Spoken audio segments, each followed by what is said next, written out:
The Outdoor Show.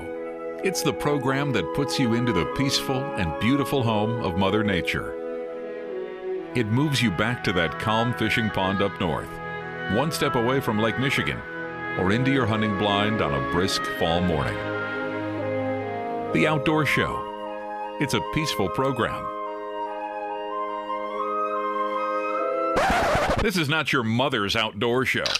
This is the WHTC Outdoor Show, hosted by a guy who literally has hunting in his name. Tom Middendorp is Dutch for Village in the Maiden, or King's Hunting Ground. Your co-host, sometimes, is Tim Becker of Powderhorn Guns and Archery. It's time for what really happens when the guys go up north on that hunting trip. It's time for the WHTC Outdoor Show, presented by My Firearms ETS. That's MI Firearms ETS on 1450 WHTC, Holland's news leader. Good morning. Welcome to the Outdoor Show. I'm Tom Middendorp. My sometimes co-host, Tim Becker of Powderhorn Guns and Archery, is here today. And we're talking with Chief Paquette of the Holland Coast Guard Station. How are you this morning? Good morning. Morning. Tim, we thought you weren't here for a moment. I'm always here. Sometimes. Well, we're here live on this great 4th of July. Happy 4th of July, everybody. Independence Day. Thinking of independence, you know, our forefathers made a choice to break away from, as some call it, Mother England.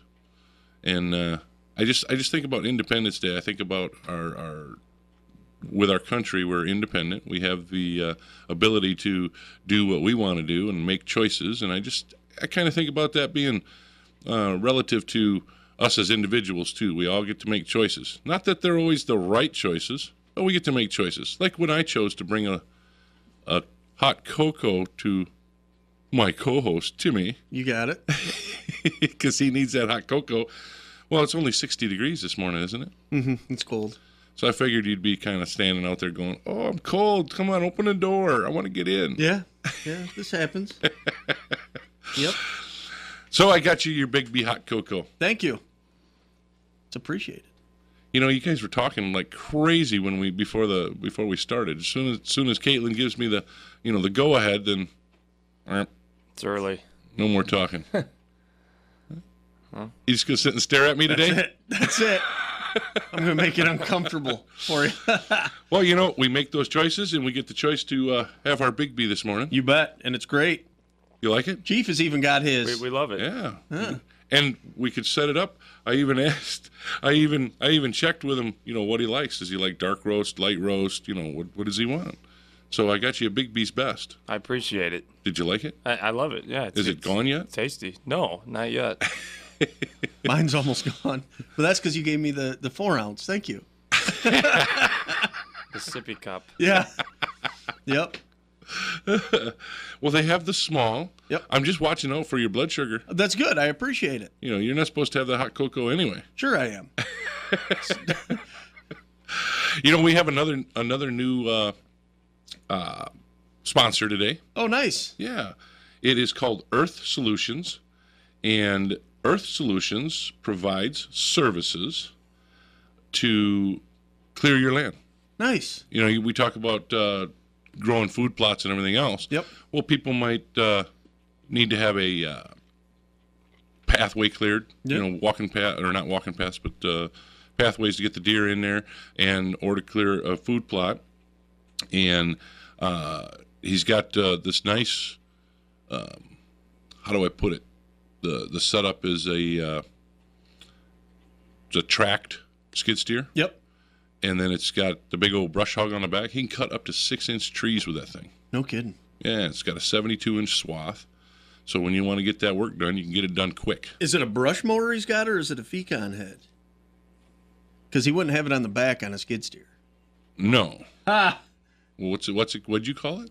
There's something that I used to run. It's called, I believe it was a Fecon head, and it was awesome. And it would take down things 6 to 8 inches around, and it's not blades. It's actually like huge galvanized teeth on it, and you go up to a tree, and you get up high, and it just mows right into it, and it'll top it, Okay. And then you turn it up and it just boom, right down to the ground. It's got to be something very similar to that. It's really an amazing thing. I didn't look underneath it. I just know that it's a friend of mine from childhood, and he's got this unit. Yep. He's also he can do stump grinding. So if he clears out trees for you, he can do the stump grinding for you. I bet that's what it is. And that machine doesn't do the stump grinding. Okay, he's got an actual stump grinder. It's separate, but that's awesome. It's Earth Solutions. Does land clearing and prep for food plots. It clears for clearing grub for your shooting lanes, and he'll put crushed concrete and crushed asphalt down for your if you want to make a driveway. Nice. So he'll do that kind of stuff as well. And then of course the stump grinding is part of that too. Yep. But that'd be great. Yeah, it's pretty awesome. What's the name of the company again? It's called Earth Solutions. How do you get a hold of them? 616-566-0390. That's great. Yeah. No, that's just ask for Matt. Matt. All right. Yeah, that's very beneficial. Well, I heard you talking about that this morning with Chief Paquette before we started. Yeah, when you were talking. Yeah. Right. Yeah. No, we got up north yesterday and got a bunch of I sprayed all the fields so we can get ready to start planting those in a couple weeks. And no, you sprayed them like you did the Roundup on them. Yeah.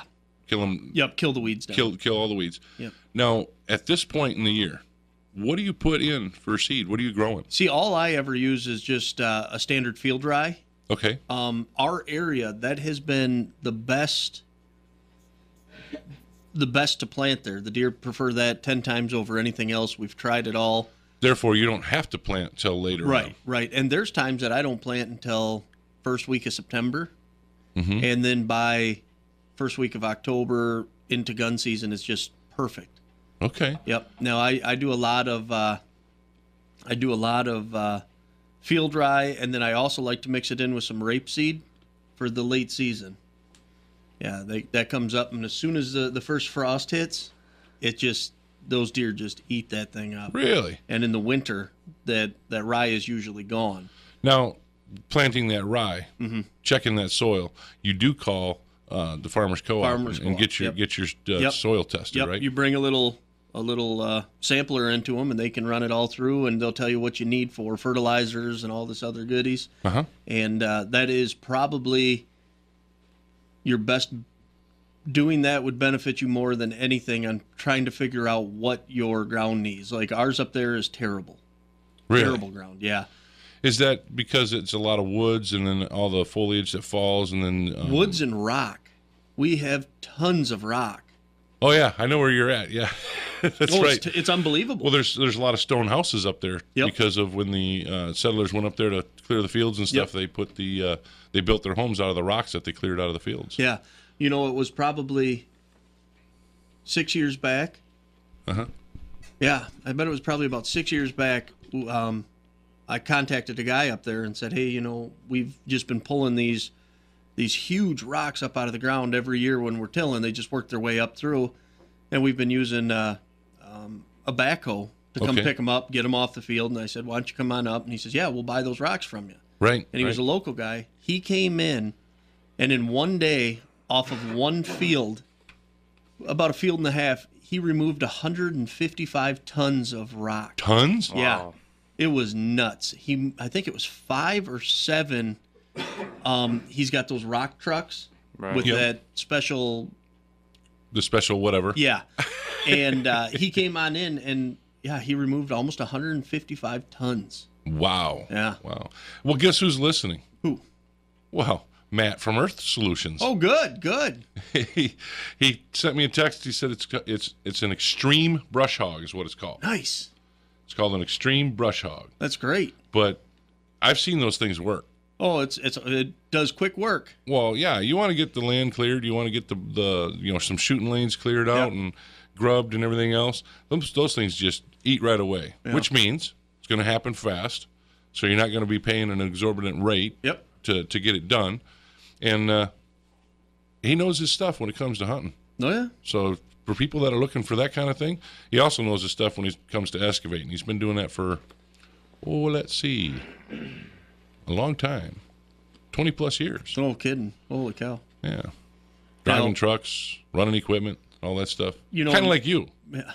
You get on your tractor once a year and you enjoy it. Oh, I do.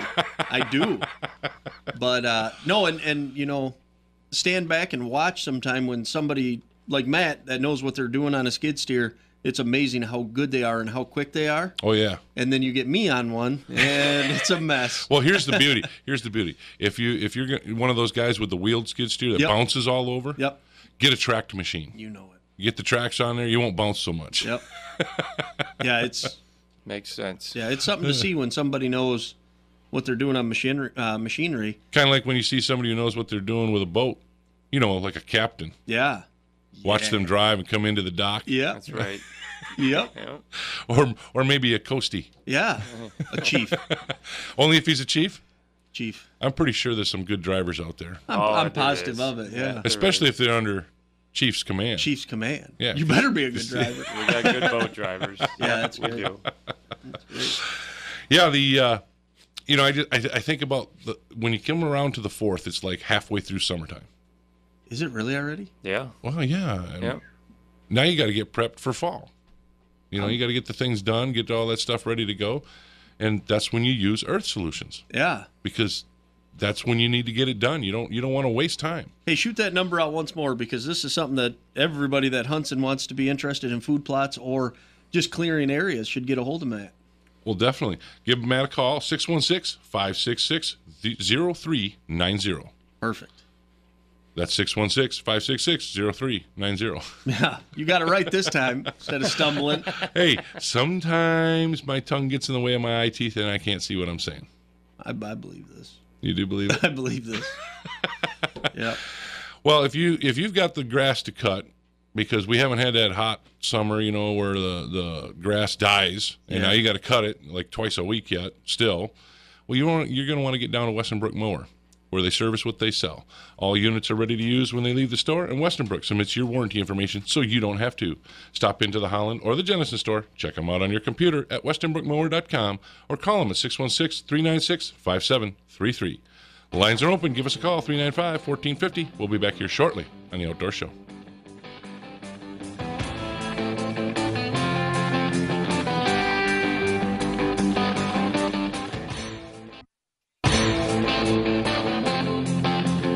Wear a life jacket. Yeah, no clue.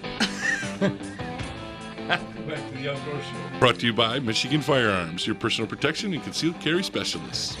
We're back, ready to talk with you. Give us a call, 395-1450.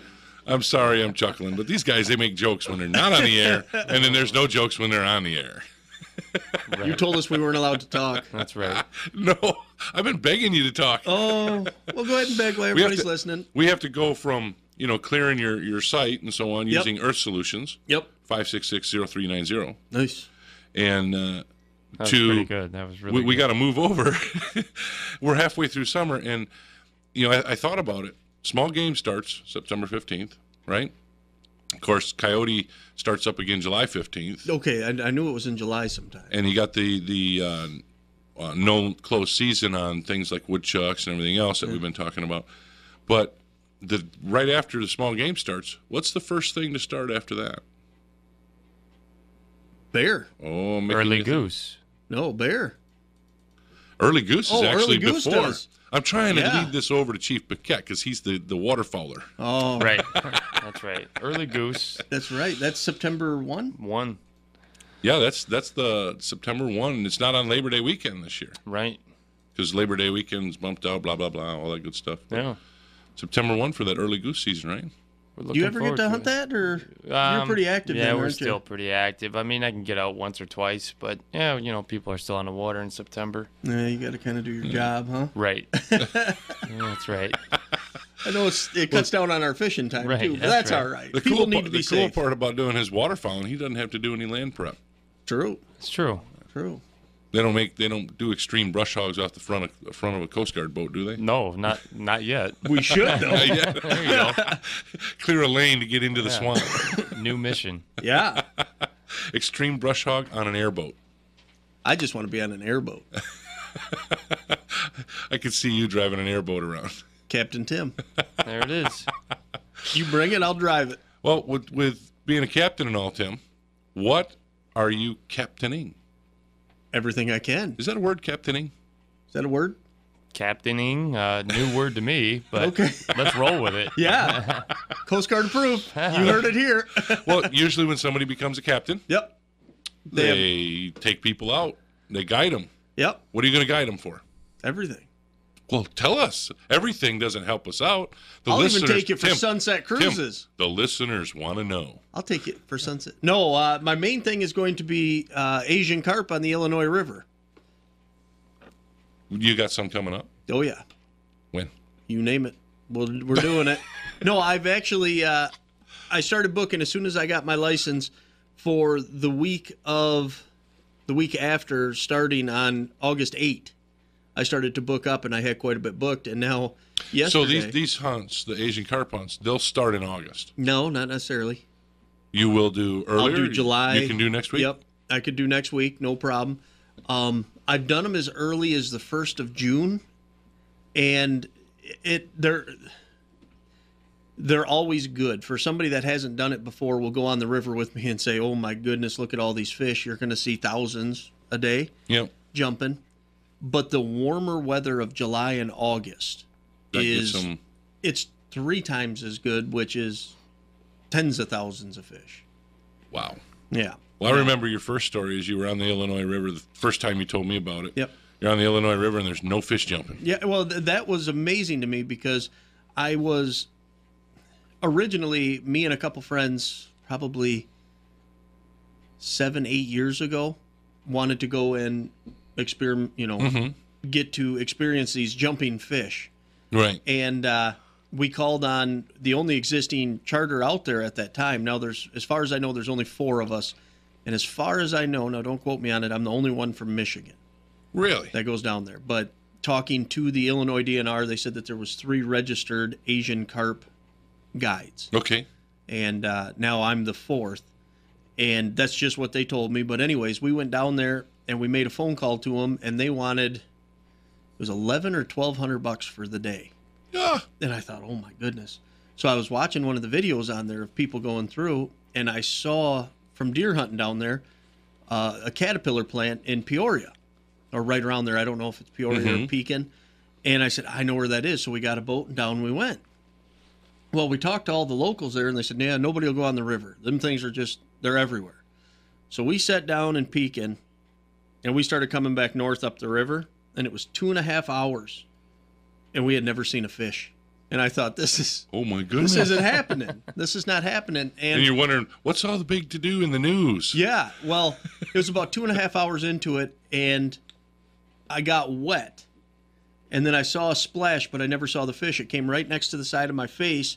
One of the guys saw it and said, you almost got hit in the head.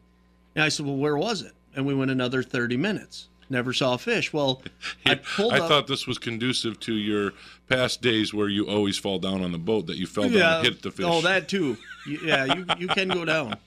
But so we got up around the corner, and it was right before the Peoria area. And I was yelling at a guy on a tugboat. I said, where are these Asian carp? And he just laughed. He says, hold on. I said, what? And as soon as we went around the front of his boat, and he said, hold on and head toward shore. So we went around the front of his boat. Yep. And the world took off. I mean, I went from not seeing a fish to seeing 700 in this one school, just jumping everywhere. Oh, goodness. So it's more than just going on the river and you got to know where driving. they are. Yeah, they're in schools. So you'll find some, and then the areas that I use, they're everywhere. Mm-hmm. But you get into certain schools of them, which can move an 1/8 to a mile a day. So you got to find them, but there's certain spots that they're always in, structure, rocks, that kind of stuff. And we went the next 4 hours, and we probably took 1,500 fish in the boat. Goodness gracious. And we probably shot 4. I mean, they're jumping in the air, but we had a riot. And you don't normally shoot a whole bunch of them. A lot of baseball bats. Yep. Ninja swords, stuff like that, the fun stuff. It is the only thing out of all the big game hunting I've done in dangerous game that I stood on the river and I looked at my buddy, and him and I are... Wait a minute. Did you just say you stood on the river?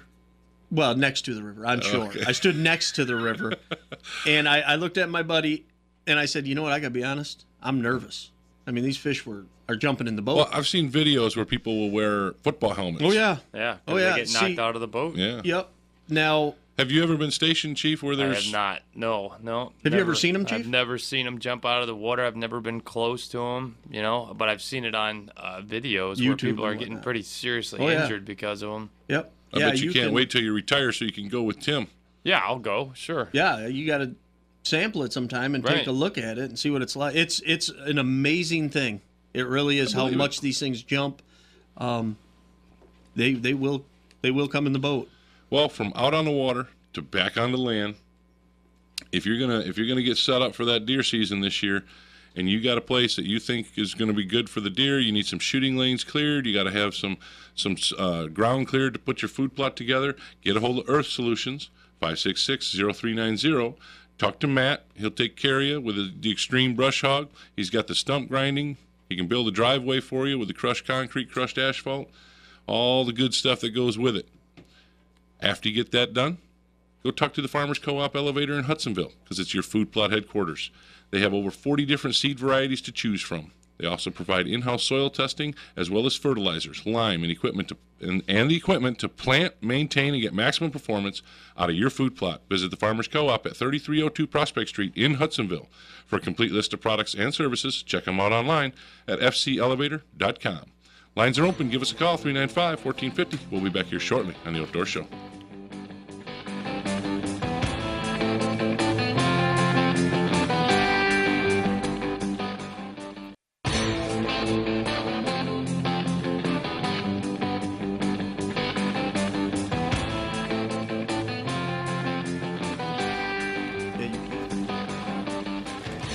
Welcome back to The Outdoor Show, brought to you by Powderhorn Guns and Archery, for all your arrow knocking, gun cocking, fish hooking, flag waving, stand up and sing God Bless America hunting and fishing needs.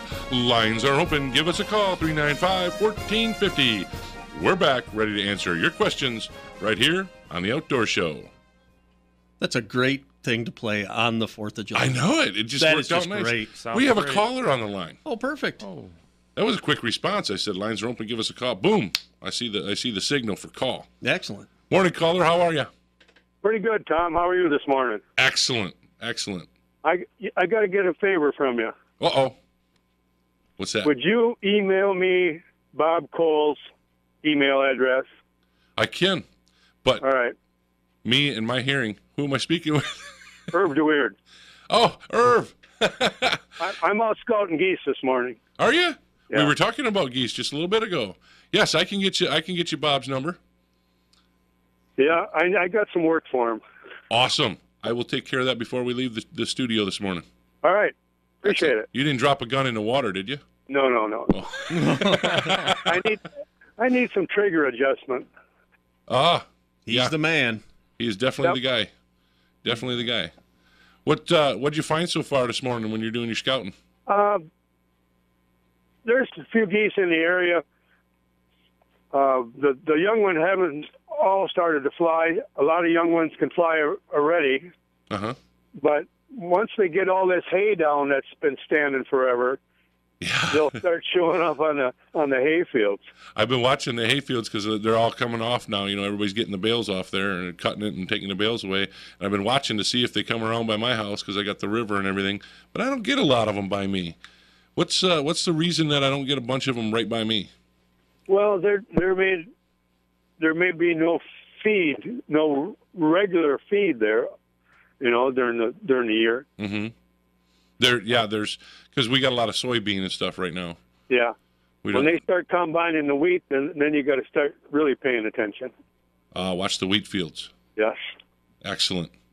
Well, thank you, Bob, or thank you, Irv. I'll get you Bob's number. All right. Appreciate Already. it. So, talking geese and everything, we're talking Chief's language when we're talking waterfowl, right? Sure, yeah. He speaks duck and goose. I do. He's good. But we got to talk about a different thing. That's your language. There you go. Yeah, Getting 4th on of the water. That's right. Yeah, 4th of July weekend is on us, and so boater safety, like we discuss on your show frequently.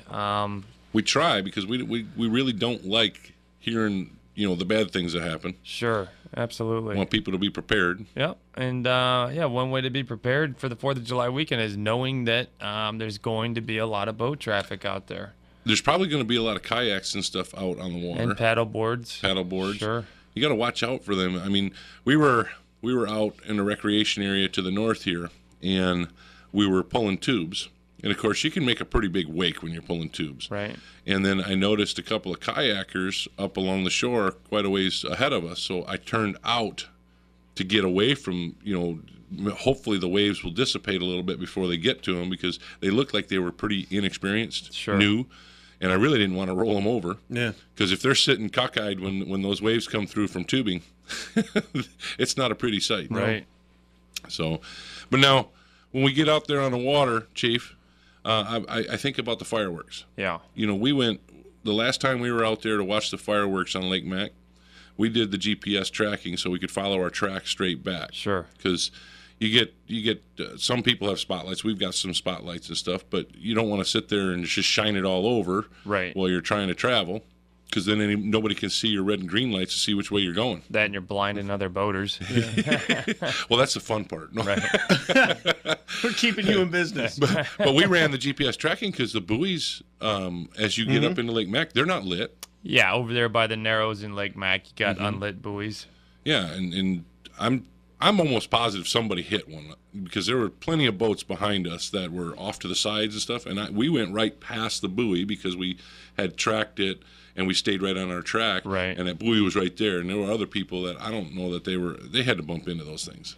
Yeah, we see buoys that get destroyed by boaters. The most important thing is if you do hit a buoy, report it. Not reporting it is a crime, so if you do hit one, just report it.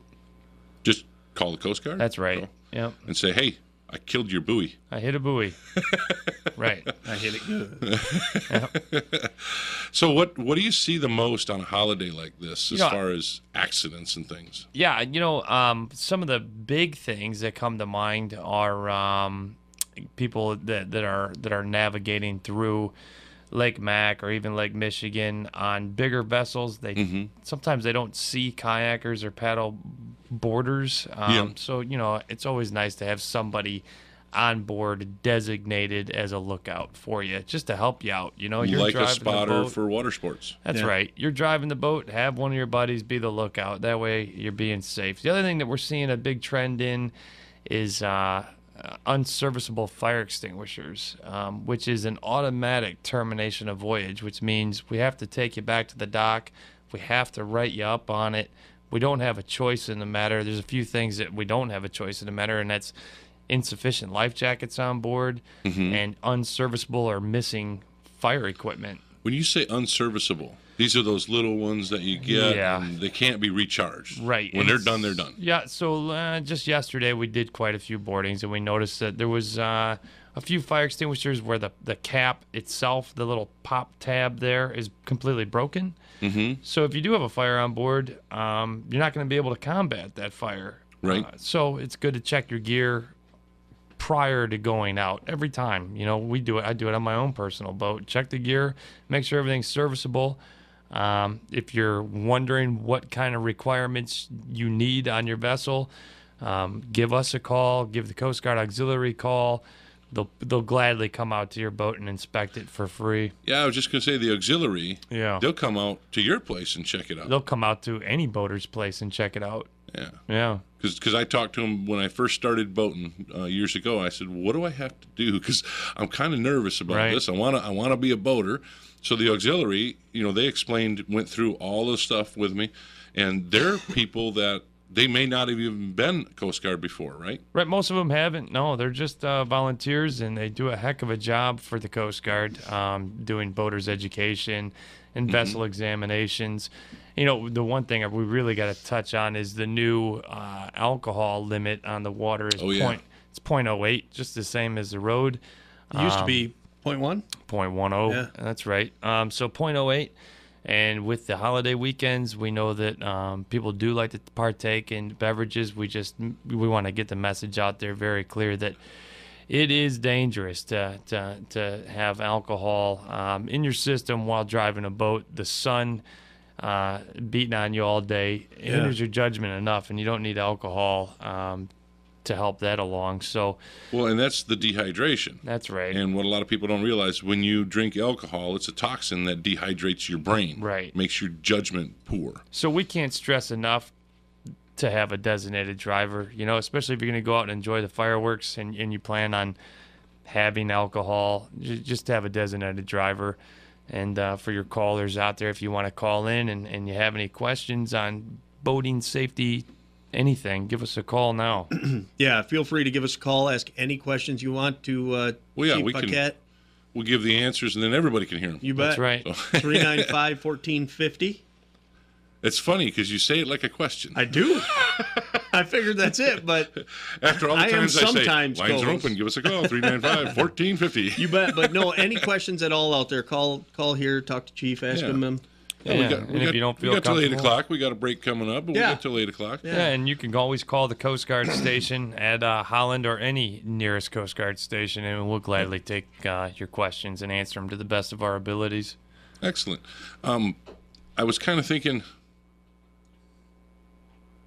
There I go. I was thinking, and then it disappeared again. Yeah, it's that thing. That hair's happens. getting thinner, and the just going. Well, we get out there on the water, and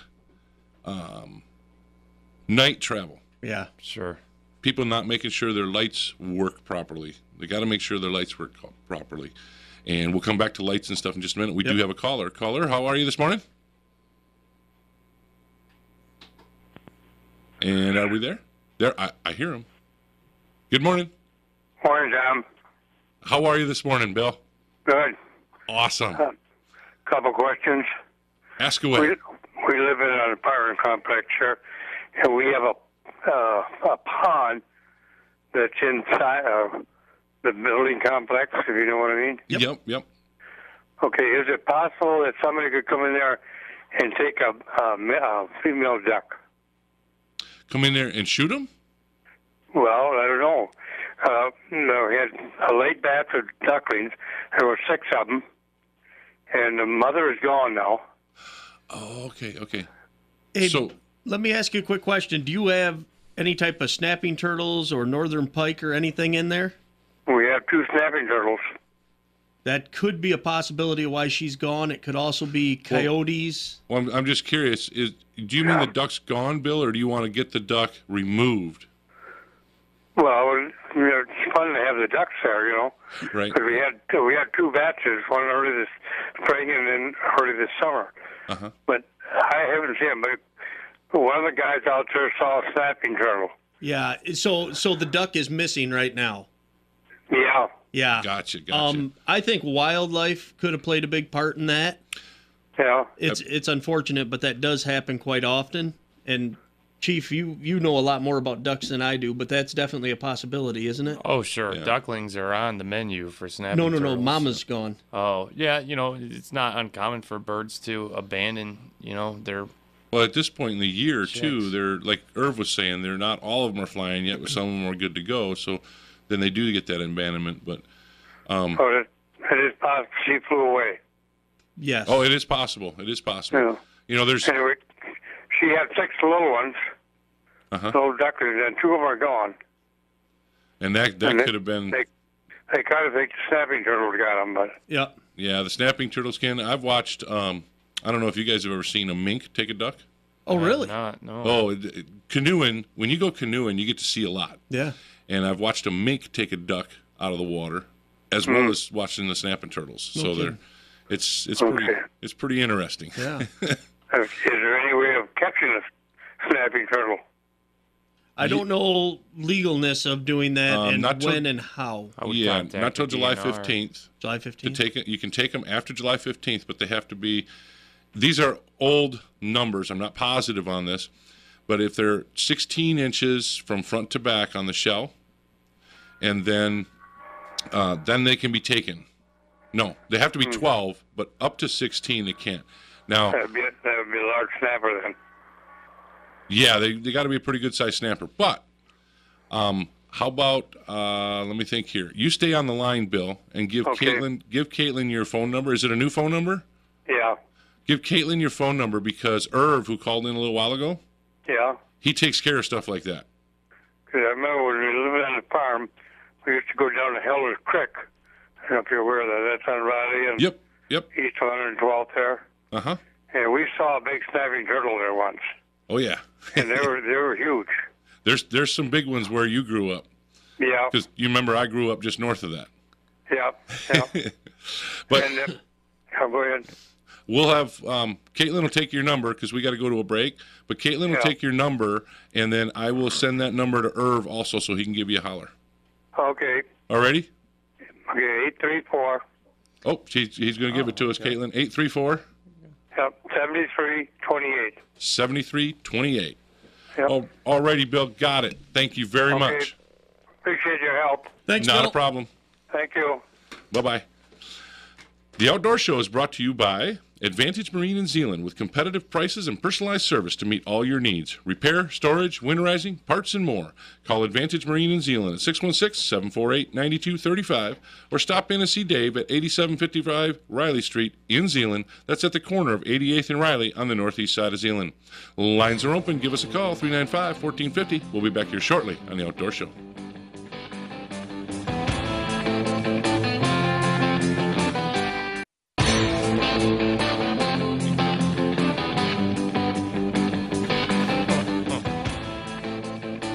Welcome back to the Outdoor Show, brought to you by MI Firearms ETS, educating people in the safe and responsible use of firearms since 2001. My Firearms ETS offers education, training, and supply. The best you can find anywhere. Classes are offered regularly. Class sizes are limited. Register early to reserve your spot. 616-218-7328 or find us on your computer at mifirearmsets.com. And remember, we're better than the rest because we're the best. Nice. You're trying to match Bob, aren't you? Well, yeah, that's He's still one above you. He's right on, dead on, all the time. All the time. Now, I'm going to send information out to Irv for Bob, but I do have Bob's phone number if you're still listening, Irv. I'm going to send you his website and so on, too, and an email. But his phone number for people looking for gunsmithing, it's 616-502-3374. 502-3374. And the reason we use him is because he's right on, dead on, all the time. That's great. That's great. We just have fun saying that. You bet. Sure. Anyhow, back to where we were with the boats. Yep. And my question was lights. Do you run into a lot of people out on the water that...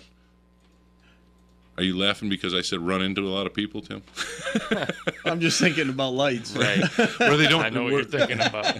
They don't have the lights. Their lights aren't working properly. Mm-hmm. Sure, we run into that a lot, or light configurations not proper. Where they have the red and the green backwards. Sure, yeah, that's right. A friend of mine just got a boat, and it was done by the manufacturer backwards. Yeah. Do you know that guy? No. You don't remember that guy? You should know that guy. In fact, it was... Hey, good. He had a senior Good. moment, too. Yeah. Right. So, Okay, yeah. light configurations. You know, by law, at sunset, you're required to have your nav lights on. And if we see you out without your nav lights, we'll just come up alongside and say, hey, your nav lights are out, and please turn them on. And if they don't turn on, then we got to get you off the water because it could be dangerous. Then you escort them off the water. We do. Which is a big plus because when you can't tell somebody's light, I know I've been on there when it's just pitch black. Right. And somebody has just their mooring light on. Right. And then they're moving. Yep. I don't know which way, to tell on the water which way they're actually moving. Sure. It's kind of strange. Yeah. When you look at it, you're like, okay, I have no other reference. Right. Is my boat turning, or are they moving? Right. Yeah. Proper light configuration is it's important. Yep. What is the proper light configuration? Well, it depends for what you're doing. You know, if you're just a power-driven vessel underway, port and starboard running lights and your mast light. If you're at anchor, a 360 light.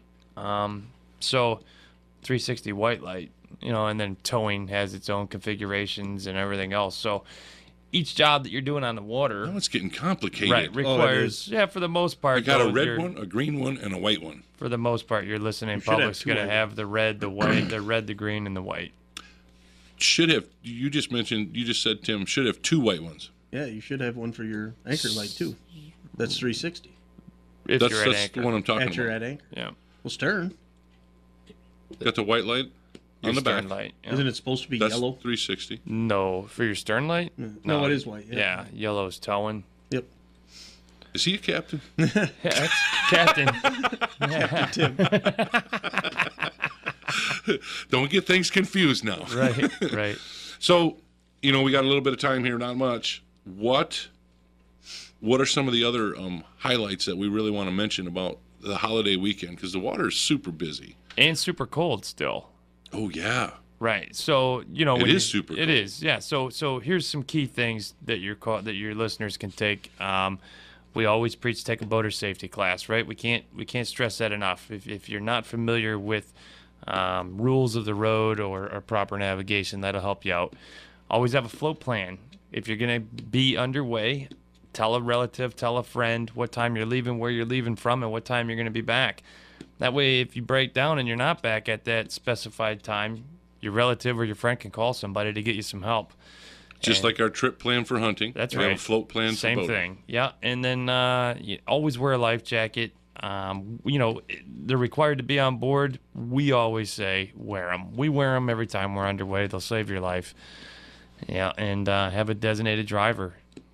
And if you're not wearing them, having them under a seat, in a tote, or in a bag Yeah, or no something, good. that's not No good. really smart. Readily accessible to law states. And then for your Type 4 throwable, their seat cushion, the law states, it's got to be readily available within arm's reach. So if you have that seat cushion, either sit on it or have it within arm's reach in case if a family member or friend falls overboard, it's right there to throw to them to assist them back into the boat. And it's not required that there's a rope on it, It's the throwable, right. It's not required. to drag them back. That's it's, right. It's just that you got to get it to them. Yep. I keep mine right under my seat with the handle sticking out. Yeah, that's great. Everybody hits it with their leg. Why don't you put that in there? Because then it's not ready to go. That's right. Yep. Hey, what See. about? Oh, sorry. Go ahead. No. What about if something does happen or a vessel breaks down on the lake? How do they go about actually getting a hold of somebody? There's a lot of commercial assistance in the area. Channel 16? Yeah, Channel 16 or 911 on your cell phone. The 911 dispatch gets a hold of the right people for you. But Channel 16 on your marine radio will get you assistance immediately. And you can get some fairly economically priced marine radios that even float for people Sure. who don't have ones mounted in the boat. I mean, Yep. I have it mounted in the boat, and then I have a portable on my other boat, my little boat, Right. and they're floatable. I mean, if you drop it in the water, it floats. It's Yep. kind of cool because you don't lose it. So, I'm thinking about all the different things, and the one thing I want to make sure people remember: make sure that everything's ready to go, and your boat actually starts and runs before you pull into the launch. Absolutely. And remember, the launch is the launch side. The retrieve is the retrieve. Please remember that. Yeah, and there's signs there that show Oh. you that. Doesn't that bother you? And be safe. Be I safe see. on the water for sure, Yep, I see Tim rolling his eyes about the retrieve and the launch. Yeah, we see a lot of people complaining about that. Well, I know by the DNR launch, when they got personnel there, if everybody's launching, they will come up and say, use the retrieve spot to launch. And that's fine if nobody's waiting. Right. If there's not 15 people in line waiting to get back on, like this weekend, I'm sure it's just going to be a zoo at the Packed. boat launch. I'm sure it's packed It's now. going to be just jam-packed. But like Chief said, just make sure you're safe out there. Have a great weekend, but make sure you have a designated driver. And Yeah, keep your head. yep, Yep. Don't go overindulging when you're on the water. That's You bet. right. And if you have any questions, call us, please. Yeah. And what are the number they call for the Coast Guard station? The Holland Coast Guard station is area code 616-399-9330. Any one of our officers will be happy to assist you. 399-9330. That's right. be safe. Talk to you again next week right here on the Outdoor Show.